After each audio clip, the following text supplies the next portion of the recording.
Assalamualaikum warahmatullahi wabarakatuh. Halo Sobat Sehat RSSA. Selamat datang di acara OSKAP, obrolan seputar kesehatan kita bersama di PKRS RSUD Dr. Saiful Anwar, Provinsi Jawa Timur. Perkenalkan, saya Winu. Di episode kali ini kita akan membahas mengenai salah satu kelainan mata yang sering kita kenal. Bersama kita telah hadir seorang konsultan ahli di bidangnya, yakni Dr. Triana Budi Sulistia, spesialis mata konsultan. Dr. Budi adalah seorang dokter spesialis mata, konsultan di bidang kornea, lensa, dan bedah refraktif. Baik dok, jadi hari ini kita akan sharing dengan para sobat RSSA semua tentang salah satu kelainan di mata yang sering kita dapatkan dok, yaitu katarak dok. Dr. Budi mungkin bisa nanti menjelaskan ya dok, kira-kira bagaimana sebenarnya katarak ini dok? Mengapa kita perlu khawatir tentang salah satu penyakit ini dok? Terima kasih. Kita ketahui katarak itu sudah merupakan bahasa yang kita kenal sangat luas. Apa sih sebetulnya katarak? Normal mata kita itu mempunyai lensa yang jernih yang berfungsi untuk memfokuskan semua cahaya yang masuk ke dalam bola mata kita sehingga kita bisa melihat objek dengan jelas. Pada kondisi katarak, lensa yang seharusnya tadi bersih itu karena suatu proses akan menjadi keruh ya, dan itulah yang kita sebut sebagai suatu katarak ya. Jadi normal lensa itu ada pada mata kita karena proses kekeruhan kemudian menjadi katarak, itulah yang disebut sebagai katarak. Karena kalau sudah keruh ya dok ya, berarti pastinya akan mengganggu fungsi normalnya ya dok, karena harusnya kan jernih seperti itu ya dok. Ya betul. Kita ketahui bahwa input dari indera kita itu mungkin lebih dari 50% dari penglihatan ya, sehingga apapun gangguan pada penglihatan itu akan menyebabkan kondisi ketidaknyamanan, kondisi kekurangan dalam melakukan aktivitas kita sehari-hari ya. Pada awalnya memang tidak semua katarak itu langsung memberikan dampak tidak melihat sama sekali ya. Ada fase-fase di mana pada sangat dini itu yang dirasakan itu justru ada perubahan-perubahan kacamata. Misalkan ketika awalnya tidak pernah berkacamata, kemudian harus berkacamata. Orang yang berkacamata ada ukuran yang berubah-ubah, mungkin 1, 2, 3 bulan berubah lagi. Itu merupakan tanda yang awal dari katarak. Nah, kemudian akan berlanjut pada fase di mana akan melihat sesuatu cahaya itu menjadi sangat silau, terutama pada siang hari atau pada malam hari ketika mengendarai mobil. Nah, tahapan ini akan berlanjut pada kondisi sampai bisa tidak melihat sama sekali. Jadi seperti itu, gejalanya pasti mengganggu sekali ya dok untuk Ya, kehidupan sehari-hari ya dok ya. Dan apakah ini dialami oleh semua pasien dengan katarak ya dok? Jadi apakah semua pasien baik dari segala usia ataukah ada kriteria tertentu dok? Jadi Ya. mungkin usia-usia tertentu Ya. seperti itu. Katarak itu sebetulnya bisa terjadi pada semua usia. Bayi baru lahir bisa, pada anak-anak bisa, remaja, dan orang usia lanjut. Tetapi sebagian besar karena katarak itu terjadi proses penuaan, maka akan terdapat pada orang-orang usia lanjut 50 tahun ke atas. Tetapi tidak mengesampingkan bahwa pada bayi pun ada. Nah, atau pada orang-orang yang terkena trauma, atau pada orang-orang yang salah memakai obat. Salah memakai obat itu dalam arti mungkin obatnya memang betul, tetapi pemakaiannya yang salah. Ya, jadi kadang-kadang pasien yang tidak paham betul, begitu diberi obat nyaman, ya, kemudian kontrol lagi obatnya sama, nah akhirnya memutuskan sendiri untuk mengulang, dan ini akan bisa berdampak pada menjadi katarak atau pada orang-orang dengan diabetes mellitus ya. Ya, pada kencing manis ya, itu memang akan cenderung untuk muncul katarak ya. Jadi pada intinya katarak itu bisa terjadi sejak usia dini sampai usia lanjut, walaupun sebagian besar pada usia lanjut. Seperti itu. Jadi memang bisa ya dok dalam Ya, segala bisa, rentang usia bisa. Betul, Sehingga ya. kalau dalam segala rentang usia bisa, gejalanya pun mungkin akan berbeda-beda ya dok. Jadi pada anak yang masih kecil seperti itu pemeriksaannya atau gejalanya mungkin juga tidak terlalu dirasakan. Sedangkan mungkin pada orang yang sudah dewasa mungkin akan mengeluhkan gangguan penglihatan karena aktivitas seperti itu ya dok. Ya, betul memang pada anak-anak yang lebih tahu justru orang tuanya, ya. Dan kepekaan orang tua terhadap perkembangan anak inilah yang sangat diharapkan untuk segera memberikan pertolongan. Kenapa? Karena kalau pada anak-anak itu ada masa namanya gold period, ya, periode waktu di mana mata itu harus bisa melihat dengan baik sebelum masa perkembangannya selesai, itu pada usia 7 tahun. Ketika anak-anak tidak mendapatkan input penglihatan yang bagus, katakanlah dia hanya bisa melihat 60%, maka seumur hidup dia hanya mempunyai kemampuan melihat 60%. Dan itu sangat disayangkan ketika ada fasilitas, ketika ada cara, ketika ada jalan keluar, tetapi tidak dilakukan semata-mata karena ketidakwaspadaan orang tua. Nah, apa yang perlu diwaspadai pada orang tua? Pada anak-anak itu biasanya kalau pada sore hari itu akan terlihat matanya jauh lebih besar putih-putihnya, ya. Manik mata kalau dalam bahasa kedokteran itu adalah pupil. Nah, ketika sore hari itu biasanya cahaya berkurang, pupil itu akan melebar. Nah, pada saat itulah orang tua bisa melihat manik mata anaknya itu putih, ya. Kalau pada kondisi siang mungkin akan sulit. Itu adalah kondisi pada pasien-pasien anak-anak. Memang berbeda pada orang tua itu ada tahapan yang dini, kemudian jadi putih betul. Pada anak-anak seringkali munculnya lebih putih daripada orang-orang dewasa, ya. Berarti itu bisa dikenali ya dok ya, tanda sebetulnya yang bisa betul, dikenali orang sendiri tua ya, atau ibu atau siapapun di rumah bisa memeriksa sendiri sebetulnya bagaimana melihat katarak secara dini, ya.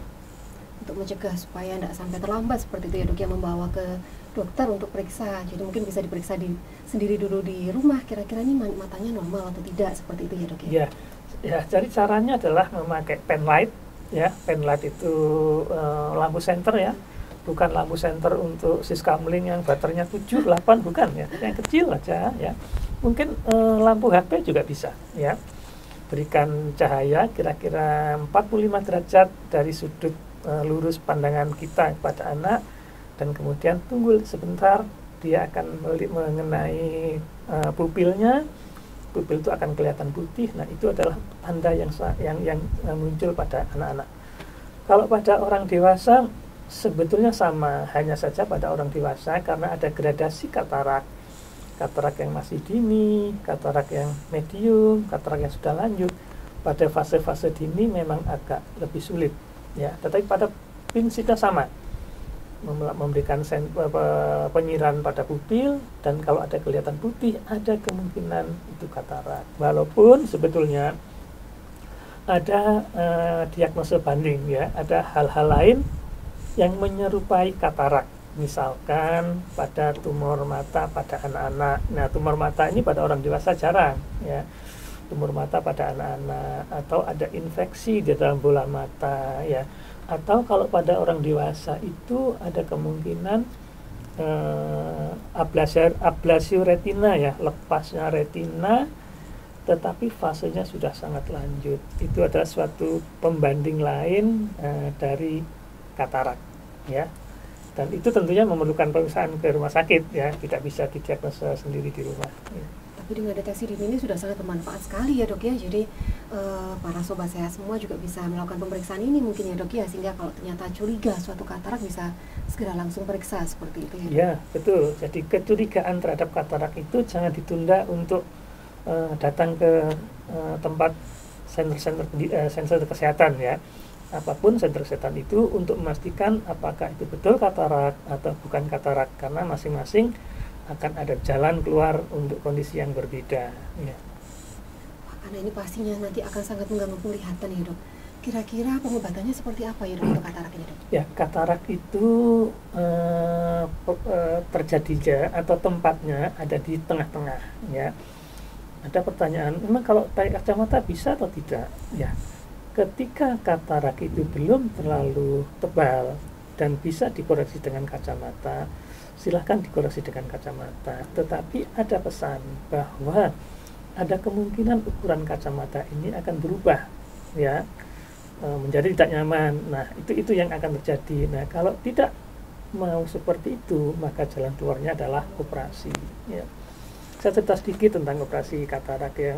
Operasi katarak itu tidak seperti zaman sebelum tahun 2000, ya, di mana operasinya itu harus pakai suntikan, di mana setelah operasi harus ditutup, ketika operasi ada jahitan, ketika habis operasi tidak boleh melakukan kegiatan ini itu, ya, yang itu menghambat aktivitas pasca operasi.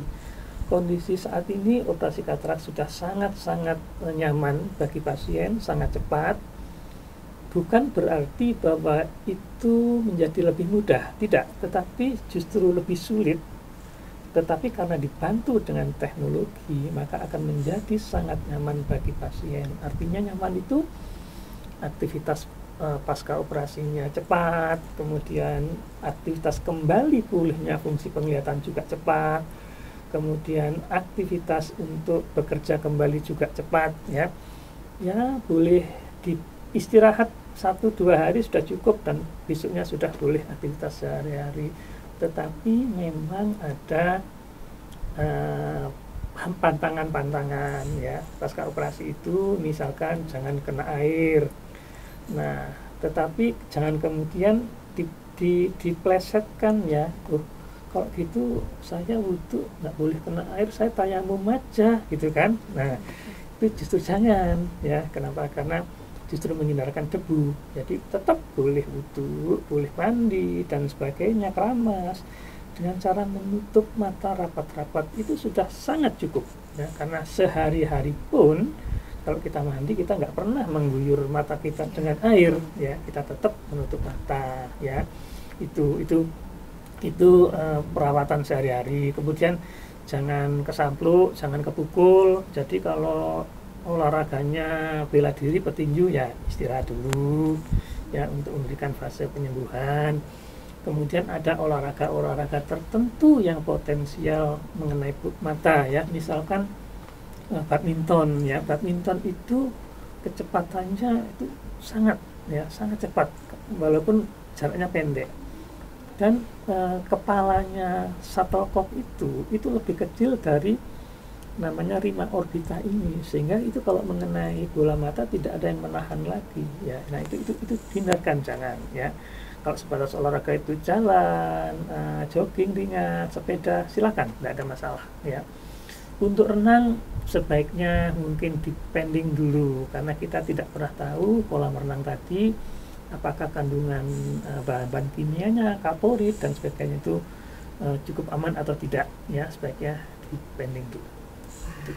Ya. Karena biasanya kalau kita mendengar kata operasi itu langsung sudah mikir, ya dok, ya, mikir 1-2 kali untuk wah mau operasi atau tidak. Tapi kalau mendengar penjelasan dokter Budi seperti ini bahwa operasi katarak mungkin berbeda, ya dok, ya, dengan operasi besar seperti itu, dan manfaatnya pun pasti akan jauh lebih baik supaya kita bisa melihat seperti itu, ya dok, ya. Ya.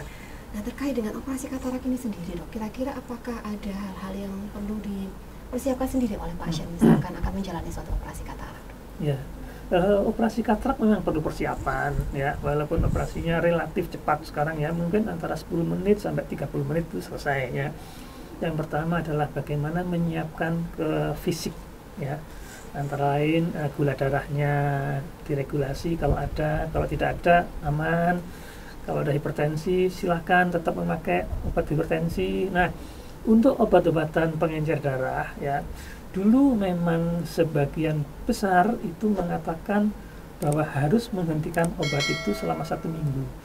Tetapi pada saat ini, kalau operasi itu dengan teknik vakoemulsifikasi, maka tidak perlu menghentikan pemakaian obat-obat pengencer darah. Kecuali operasi yang bukan vakoemulsifikasi itu masih memakai, ya.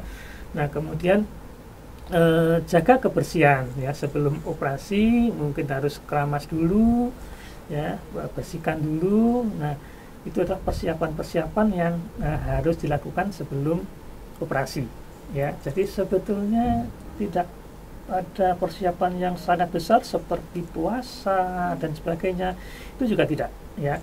Nah, untuk pasien-pasien yang mempunyai penyakit-penyakit tertentu, tentunya akan dikonsulkan dulu, misalkan pada pasien jantung ya ke jantung dulu, pasien paru ke paru dulu, sebatas nanti diizinkan oleh dokter yang merawat, tidak ada kontraindikasi, maka operasi katarak bisa dilakukan. Berarti memang persiapannya perlu ya dok ya, dan tentunya tidak terlalu cukup rumit ya dok, baik untuk persiapan maupun setelah operasinya ya dok ya. Ya betul ya. Dan mungkin yang sering menjadi pertanyaan, setelah operasi ini apakah kira-kira akan bisa kembali dok katarak ini dok? Ya, katarak itu sebetulnya satu tempat asalnya itu untuk refraksi, memfokuskan cahaya. Selama pada organ mata tidak ada kelainan-kelainan, misalkan pada retinanya akibat diabetes, akibat hipertensi, atau ada penyakit-penyakit infeksi, itu biasanya akan kembali hampir 100%, ya. Kecuali ada penyakit-penyakit yang mendasari yang mengenai retina. Seperti kita ketahui, retina itu suatu jaringan saraf, ya. Jaringan saraf ini memang pulihnya itu tidak bisa 100%. Kalau saya boleh memberikan suatu perumpamaan, ya, jaringan saraf itu seperti pohon kelapa, ya, atau pohon palem, ya, pohon yang monokotil, ya. Ketika batangnya patah, dia tidak mempunyai kemampuan regenerasi sama sekali. Nah, jaringan tubuh kita, kulit, otot, tulang itu mempunyai kemampuan regenerasi seperti pohon rambutan, pohon mangga. Ketika dahannya patah, maka masih ada tunas yang bisa tumbuh. Nah, ini yang perlu disadari, bahwa kegagalan, kalau boleh dikatakan ketidakberhasilan memulihkan penglihatan itu bukan semata-mata karena kataraknya, tetapi ada faktor-faktor lain yang juga berperan, ya. Sebatas faktor-faktor lain itu tidak mempengaruhi kesehatan retinanya, itu fungsi penglihatan akan kembali hampir 100%, ya. Ya, untuk pemeriksaan lain seperti itu, untuk faktor-faktor resiko yang lain tentunya tetap perlu untuk dipastikan ya dok, apakah Ya, berpengaruh pada ya. penglihatan atau tidak ya dok. Kalau terkait operasi sendiri dok, terkait alternatif dari operasi dan kacamata tadi hanya memperbaiki saja ya dok ya, Ya, untuk betul. membantu fungsi penglihatan. Kira-kira apakah ada alternatif seperti obat-obatan seperti itu, atau ada teknik lain dok selain operasi dok? Ya. Kita tahu di masyarakat sudah sangat banyak pengobatan katarak tanpa operasi. Pengobatan, ya, itu bolehlah mereka mengklaim, tetapi pada kenyataannya ketika mereka sudah mentok nggak selesai, ya akan kembali ke rumah sakit, ya, karena memang satu-satunya tindakan untuk membersihkan katarak adalah dengan cara operasi, ya. Nah, bukan hanya di Indonesia, di negara manapun juga seperti itu. Memang kalau kita melihat sejarah sekian ratus ribu tahun yang lalu, katarak itu tekniknya tidak operasi terbuka, ya, tetapi katarak yang sudah matang itu, sudah putih betul itu, kemudian pinggir kening ini dipukul oleh, dalam tanda kutip, dokter waktu zaman segitu, ya, dengan harapan setelah dipukul itu kataraknya akan runtuh, jatuh ke dalam badan kaca, ya. Memang itu menjadi jernih kembali karena kataraknya jatuh ke dalam. Tetapi kondisi saat ini seperti ini sudah tidak mungkin lagi dilakukan, ya. Tidak manusiawi yang memukul kepala pasien agar kataraknya lepas, ya. Dan katarak yang jatuh ke dalam itu suatu problem yang sangat besar karena harus dikeluarkan. Operasinya sudah sangat rumit, sangat lama, biaya besar, ya, bukan sesuatu yang simple, ya. Dan harapannya jangan sampai pasien jatuh pada fase seperti ini, karena katarak yang terlalu matang, ya, itu namanya hipermatur, itu bisa jatuh seperti buah mangga yang kalau sudah terlalu matang jatuh, ya nggak bisa dimakan, ya. Nah, diambil tepat pada saatnya, ya. Operasi katarak dilakukan tepat pada saatnya. Nah, pertanyaannya adalah kapan operasi katarak itu idealnya kapan? Nah, jawabannya sebetulnya satu, kebutuhan masing-masing orang, ya. seorang yang membutuhkan penglihatan 100%, misalkan ya, seorang yang harus selalu menghadapi monitor, seorang yang harus operasi ya, seorang dokter bedah misalkan, di mana membutuhkan penglihatan yang 100%, maka ketika menurun menjadi 80% atau bahkan 90%, ya itu sudah waktunya untuk operasi. Tetapi ketika orang tidak terlalu membutuhkan, masih tersisa 40% pun nggak operasi tidak apa-apa. Tetapi harus diingat, jangan sampai kebablas jatuh pada fase yang terlalu matang atau hipermatur. Nah ini juga berbahaya ya, artinya berbahaya, bisa muncul komplikasi. Nah pertanyaannya adalah apa komplikasinya ya. Yang pertama bisa terjadi glaukoma. Glaukoma itu tekanan dalam bola mata sangat tinggi, itu cekot-cekot luar biasa ya, kemudian sampai bisa muntah-muntah, dan banyak salah diagnosa menjadi sakit di lambung dan sebagainya, nyeri kepala, padahal sumbernya di mata ya. Atau yang tadi sudah saya sampaikan, jatuh ke dalam badan kaca ya, itu jangan sampai terjadi ya. Wah, alhamdulillah kalau misalkan seperti ini ya dok, berarti memang perlu pemeriksaan lebih awal ya dok ya, supaya jangan sampai terjadi komplikasi baru kemudian periksa, sehingga walaupun dilakukan operasi hasilnya pun juga tidak maksimal seperti itu ya dok ya. Apalagi misalkan melakukan pengobatan di luar yang seharusnya, sehingga malah nanti akhirnya akan lebih buruk seperti itu ya dok ya. Dan kalau terkait dengan katarak sendiri ya dok ya, mungkin seperti yang beredar di masyarakat, semua kelainan mata biasanya akan disarankan untuk banyak makan sayur, banyak makan buah, terutama yang berwarna kuning seperti itu dok. Kalau di katarak sendiri seperti apa dok? Apakah membantu? Ya, semua makanan, semua sayur, semua vitamin itu bagus untuk tubuh kita, tidak ada yang tidak bagus ya. Tetapi itu bukan hanya untuk mata, bukan hanya untuk katarak ya. Ya, saya selalu bercanda sama pasien-pasien, dokter, apakah kalau minum jus wortel minus anak saya bisa hilang? Kalau minum jus wortel apakah katarak papa saya hilang ya? Saya bilang kalau itu bisa, maka optiknya tutup, rumah sakitnya tutup, semua jualan jus wortel ya. Itu candaan ya. Artinya apa? Sebetulnya tidak seperti itu, bahwa sayur, vitamin itu berguna, ya sangat berguna untuk tubuh kita, tetapi tidak semata-mata kemudian bisa mengatasi katarak, bisa mengatasi orang minus, bisa mengatasi kacamata ya. Silahkan minum, makan sayur dan sebagainya, tetapi tetap bahwa katarak itu ada cara penanganannya yang tidak memakai obat-obatan atau sayur-sayuran. Terima kasih banyak dok. Dan satu lagi dok, pertanyaan dok, ini penyakit kataraknya apakah menular ya dok? Ya, sebagian masyarakat mengatakan seperti itu. Oh, dokter, papa saya ada katarak, nanti itu saya kan bisa ketularan ya, atau ini nanti jangan-jangan saya katarak. Tidak menular secara langsung begitu, tetapi bahwa karena katarak itu dipicu oleh faktor usia. Nah, kalau si anak, si cucu sampai pada usia seperti kakeknya ini, ya mungkin ada kataraknya ya. Kalau seorang ayah ada diabetes kemudian ada katarak, nah anaknya ada kemungkinan tidak selalu itu juga diabetes. Nah, diabetesnya ini yang akan memicu katarak juga ya. Jadi bukan katarak yang menular, tetapi kecenderungan orang untuk kondisi yang sama.